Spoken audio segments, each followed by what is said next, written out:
வணக்கம் நண்பர்களே. போன 2 வீடியோ நம்ம சோற்று கற்றாழையோட நன்மைகளை பற்றி பார்த்தோம். முதல் வீடியோ. அதுக்கப்புறம் அதில் எப்படி ஜூஸ் தயாரிக்கிறது அப்படின்னு சொல்லி பார்த்தோம். இப்போ 3வது நான் சொல்லியிருந்தேன், நம்ம அந்த ஸ்கின் க்ளோ, நம்ம ஸ்கின்னுக்கு எப்படிலாம் அதை யூஸ் பண்ண முடியும். எதில் பார்த்தாலும் ஆலுவேரா சோப்பு, ஷாம்பு, எதில் பார்த்தாலும் ஆலுவேரா அப்படின்னு சொல்லிட்டு அதை ஒரு படத்தை மட்டும் போட்டுக்கிறாங்க. ஆக்சுவலாக நீங்கள் நம்ம அடிக்கடி பண்ணிக்க முடியாது. தயாரித்து வச்சா 1 வாரம் 10 நாளைக்கு இல்லை 1 மாதம் வரைக்கும் நம்ம வச்சு யூஸ் பண்ணலாம் அப்படின்ற மாதிரி க்ரீம் எல்லா சீசனுக்கும் ஏற்ற மாதிரி ஒரு தோல் சுருக்கத்தை போக்குறதுக்கு, மூஞ்சி பளபளக்கிறதுக்கு, மற்ற வெட்டு காயம் எல்லாத்துக்குமே மல்டி பர்பஸ் க்ரீம் ஆலுவேராவில் நம்ம சோற்று கற்றாழை வச்சு எப்படி மல்டி பர்பஸ் க்ரீம் தயாரிக்கிறது அப்படின்னு. ஸோ அடுப்பை சூடு பண்ணி நல்லா கொஞ்சம் கொதி நிலைக்கு வர்ற தண்ணியில் இந்த ஜெலட்டின் பவுடரை ப்ளஸ் இந்த நம்ம அடித்து வச்சுருக்கிற சோற்று கற்றாழை ஜூஸு, அந்த குழகுழப்பான அந்த திரவம், இது ரெண்டுத்தையும் மிக்ஸ் பண்ணி ஒரு 80 டிகிரி வரைக்கும் அதை ஒரு 5 மினிட்ஸ் அதை தண்ணியில் வச்சு நல்லா கலக்கி விட்டிங்கன்னா, இது மாதிரி கலக்கி விட்டுட்டு அதுக்கப்புறம் ஆறுற ஸ்டேஜில் அதில் நீங்கள் பன்னீர் 1 ஸ்பூன் ஊற்றிக்கலாம். பன்னீர் கூட இன்னொரு ஸ்பூன் நீங்கள் வினிகர் ஊற்றுனீங்க அப்படின்னாக்கா நீங்கள் இன்னும் கொஞ்சம் நாளைக்கு கெடாமல் இருக்கும் அது. ஸோ இது மாதிரி நீங்கள் திக்காக அந்த க்ரீமை வச்சுட்டு நம்ம வடிகட்டி, அதுக்கப்புறம் ஒரு துணி போட்டு அந்த வெள்ளை கர்ச்சிப் ஏதாவது வச்சு கூட நீங்கள் வடிகட்டி, அதுக்கப்புறம் அதை நீங்கள் ஃப்ரீசர் வச்சுட்டிங்கன்னா அப்படியே நம்ம ஜெல்லியாக மாறிடும், ஒரு கட்டித்தன்மைக்கு க்ரீமாக மாறிடும். அதுக்கப்புறம் நீங்கள் அந்த க்ரீமை தடவி தோலில் எங்கெங்கே நீங்கள் யூஸ் பண்ணணும்னு நினைக்கிறீங்க டோனராக யூஸ் பண்ணலாம். நீங்கள் அது மாதிரி தடவிட்டு அதுக்கப்புறம் ஒரு டவலில் நல்லா வாஷ் பண்ணிங்கன்னா நல்லா அந்த கரும்புள்ளிகள் நம்ம வெளியிலேருந்து வந்தோம் அப்படின்னா டஸ்ட்டு பார்ட்டிகள்லாம் இருக்குது அப்படின்னா அந்த டஸ்ட்டு பார்ட்டிகள்லாம் எடுத்துரும். அவ்வளோ ஒரு நல்ல ஒரு டோனராகவும் ஒரு க்ரீமாகவும் இது யூஸ் பண்ணிக்கலாம். நீங்கள் அடிக்கடி இதை வாங்கி நம்ம பண்ண முடியாது, எனக்கு பக்கத்தில் கிடைக்கல அப்படின்றவங்க இது மாதிரி பண்ணிக்கலாம். தண்ணி கண்டென்ட் எவ்வளோ கம்மியாக இருக்கோ அந்த அளவுக்கு நல்லா திக்காக வரும் இந்த ஜெல்லு, இந்த க்ரீமு. இது மாதிரி நம்ம க்ரீம் தயாரிக்கும் போது அதோட தோல் யூஸ் பண்ண இருக்கு இல்லையா, அதை தூக்கி போட வேண்டாம். அதை நம்ம அப்படியே மூஞ்சில், கை காலில் இது மாதிரி நம்ம தடவிக்கிட்டாலே போகிறோம். அது ஒரு நல்ல ஒரு ரிசல்ட்டை கொடுக்கும், பளபளன்னு ஆகும். ஏற்கனவே கரும்புள்ளிகள்லாம் இருந்தாக்கா அந்த வெறும் தோலை தேய்ச்சிக்கிறதுனாலேயே மூஞ்சி பொலிவு போகிறோம், அந்த கரும்புள்ளிகள்லாம் மறைஞ்சிரும். சில பேருக்கு மங்கு அப்படின்னு சொல்லிட்டு மூஞ்சில் வந்திருக்கும், அதெல்லாம் கரைஞ்சி காணாமல் போயிடும். நாளடைவில் ஒரு ஒரு 10-15 நாள் யூஸ் பண்ணும்போது அந்த தோலை தேய்ச்சிக்கிட்டாலே போதும். அவ்வளோ நல்ல ஒரு நன்மை தரக்கூடியது இது. இந்த ஜெல்லை எடுத்து இது கூட கொஞ்சம் தேங்காய் எண்ணெய் சேர்த்து ரெண்டுத்தையும் நல்லா போட்டு கலக்கிட்டு அதை எடுத்து நம்ம தலையில் தடவிட்டோம் அப்படின்னாக்கா நம்ம தலை ஷாம்பு போடவே வேண்டாம். தலையை அப்படியே வாஷ் பண்ணாலே நல்லா பளபளன்னு கண்டிஷ்னர் போட்ட மாதிரி ஆகிடும். ப்ளஸ் நம்மளுக்கு பொடுகு இருந்தாக்கா அந்த பொடுகு எல்லாமே இது போயிடும். அந்த அளவுக்கு இது நல்ல ஒரு தலைக்கு ஒரு ஒரு ரொம்ப ரொம்ப ஒரு சக்தி வாய்ந்த பொடுகை போக்கக்கூடிய ஒரு மருந்தாக இது யூஸ் ஆகுது. நல்லா தலையும் பொடுகு இல்லாதக்கு நல்லா பளபளன்னு முடியெல்லாம் ஷைனிங் ஆகிடும். அதுக்கப்புறம் நம்ம வெயிலேருந்து உள்ளே வர்றோம், இல்லை வெயிலில் பட்டு கருத்து போயிருக்கு அப்படின்னா நான் சொன்ன மாதிரி இந்த தோலை தடவுனாலே போகிறோம். அப்படி இல்லைன்னாக்கா சோற்று கற்றாழையை நல்லா நீங்கள் ஜூஸ் மாதிரி அடிச்சுட்டு அதை ஃபில்ட்ரு பண்ணி நீங்கள் நேராக அந்த ஃப்ரீசரில் இருக்கிற அந்த கண்டெய்னரில் ஊற்றி வச்சிங்கன்னா, ஐஸ் க்யூப் ஃப்ரீசர் கண்டெய்னரில் ஊற்றி வச்சிங்க அப்படின்னா அது என்ன ஆகும், ஐஸ் க்யூப்ஸாக மாறிடும். அதுக்கப்புறம் நீங்கள் வெயிலேருந்து வரும்போது நல்லா எடுத்து முகத்தில் எந்தெந்தெல்லாம் கருப்பாக இருக்கோ அதெல்லாம் நீங்கள் தேய்ச்சிக்கிட்டீங்க அப்படின்னாக்கா ஒரு 2-3 நாள்லேயே அந்த கருத்து போன இடம் மாறி உங்களுக்கு கலர் மாற்றத்தை நீங்கள் கண்கூட பார்க்கலாம்.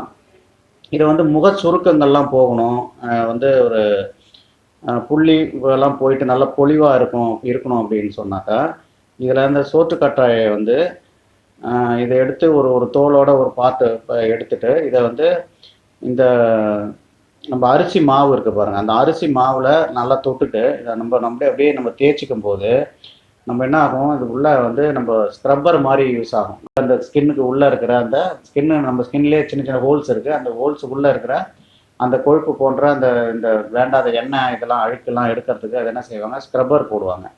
ஸோ அது மாதிரி நீங்கள் கெமிக்கல் ஸ்க்ரப்பர் அதெல்லாம் போடுறதுக்கு பதிலாக நீங்கள் அழகாக இது இந்த ஆலுவேராவோட தொட்டு இதை அப்படியே இந்த மாவோட சேர்த்து இப்படி நீங்கள் இப்போ தேய்ச்சிக்கிட்டாலே போதும். அரிசி மாவு வச்சு தேய்ச்சிக்கிட்டாலே ரொம்ப இயற்கையான ஒரு நல்ல ஸ்க்ரப்பராக இது யூஸ் ஆகும். நல்ல அழுக்கெல்லாம் எடுத்துரும், முகம் நல்லா பளபளன்னு இருக்கும்.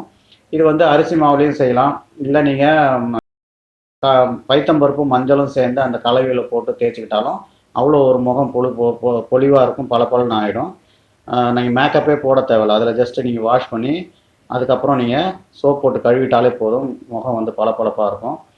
இதில் இன்னும் செய்யலாம். நீங்கள் ஷேவிங் க்ரீம் பார்த்தீங்கன்னா, ஷேவிங் பண்ணும்போது நம்ம போடுறதே வந்து பிளேடு வந்து சொரசொரப்பாக இல்லாதக்கு வழுக்கி நல்லா ஒரு ஸ்கின்னுக்கு பாதுகாப்பாக இருக்கணும்னு தான் போடுறோம். அந்த மாதிரி நம்ம இப்போ அந்த ஸ்கின் லோஷன்னு அந்த ஃபோம்லாம் போடுறதுக்கு பதிலாக நீங்கள் இந்த ஜெல்லையே தடவிட்டு நீங்கள் நேரடியாக அப்படியே ஷேவ் பண்ணும்போது என்ன ஆகும், இந்த வெட்டுக்கிட்டு பட்டாலும் இல்லை அந்த ஸ்கின் எரிச்சல் இதெல்லாம் வரவே வராது. நீங்கள் அப்படியே அழகாக இந்த ஜெல்லை வச்சே நீங்கள் ஷேவ் பண்ணி விடலாம், சீப் அண்ட் பெஸ்ட்டாக போயிடும், ஷேவ் பண்ணிக்கலாம். நீங்கள் அடுத்த ஸ்டேஜில் பார்த்தீங்கன்னா நீங்கள் ஃபேஸ் பேக்கிங் போடுறாங்க பாருங்கள். ஃபேஸ் பேக்கிங் போடுறதுக்கு நம்ம ஏற்கனவே சொன்ன அந்த தயாரித்த க்ரீமை போட்டுக்கலாம்.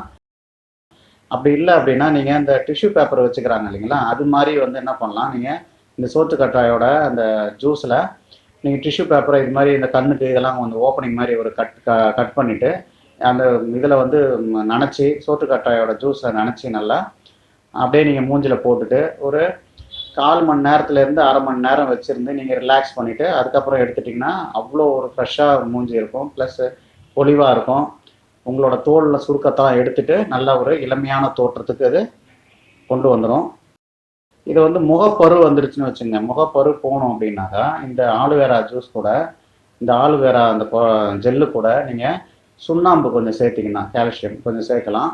அப்படி இல்லை சுண்ணாம்பு உங்களுக்கு கிடைக்கலன்னா அவசர தேவைக்கு நீங்கள் அந்த டூத் பேஸ்ட்டு இருக்கு இல்லைங்களா, வெள்ளை கலர் டூத் பேஸ்ட்டு, அந்த டூத் பேஸ்ட்டையும் இதையும் நீங்கள் கலந்து படுக்கிறதுக்கு முன்னாடியே அந்த முகப்பரு இருக்கிற அந்த இதில் போட்டுக்கிட்டு அந்த பருவில் போட்டு நீங்கள் 2-3 நாள் தூங்குனீங்கன்னா அதுக்கப்புறம் பார்த்தீங்கன்னா 3ஆவது நாள் பார்த்தீங்கன்னா உங்கள் முகப்பொருள்லாம் காணாமல் போயிடும். அந்த அளவுக்கு ஒரு எஃபெக்டிவான அது ஒரு மருத்துவ ஸ்கின்னுக்கு அவ்வளோ ஒரு நன்மை தர ஒரு மூலிகை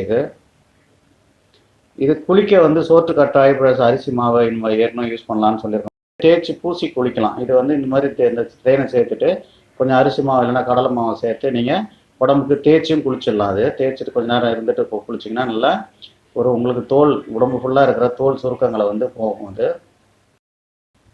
இப்போ நீங்கள் வெளியிலலாம் போயிட்டு வரீங்க, ஃபேஸ் எல்லாம் ஒரே அழுக்காக இருக்குது அப்படின்னா ஒரு ஃப்ரெஷ்னஸ் வேணும் அப்படின்னாக்கா நீங்கள் பார்த்தீங்கன்னா அந்த ரெடிமேடாக கிடைக்குது சில டவல்லாம், நீங்கள் அப்படியே ஒரு பேக்கிங்லேருந்து எடுத்து அப்படியே நினச்சி அது அப்படியே பேக்கிங்லேருந்து எடுத்து மூஞ்செல்லாம் நீங்கள் தொடச்சிக்கலாம். அதில் நல்ல ஒரு ரீஃப்ரெஷிங்காக இருக்கும், அந்த அழுக்கெல்லாம் போகிறதுக்கு இந்த ஃப்ளைட்லலாம் கொடுப்பாங்க.